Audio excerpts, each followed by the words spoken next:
কিভাবে আমার নবীজির কথা আপনি ভুলে আছেন?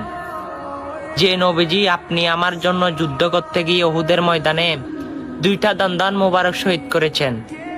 আমার রসুল বেহুশ হয়ে গিয়েছে। জিব্রাইল আমিন আমার রসুলকে এক টান দিয়ে উহুদের পাহাড়, যেটা নিচ থেকে উপরে দেখা যায় না, সে পাহাড়ের মধ্যে নিয়ে আসলো।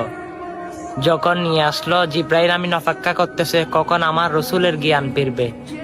তখন আমার রসুলের টুট মোবারক দেখে একটু একটু লড়তে লাগলো। তখন জিব্রাইল আমিন দেখে আমার রসুলের জ্ঞান চলে আসলো। তখন জিজ্ঞাসা করতেছি, ইয়া রাসূলুল্লাহ, আপনার দাঁত ভাঙ্গা কেমন লাগতেছে? উহুদের ময়দানে মাথা ভেঙেছে, সেই মাথা ভাঙ্গা কেমন লাগতেছে?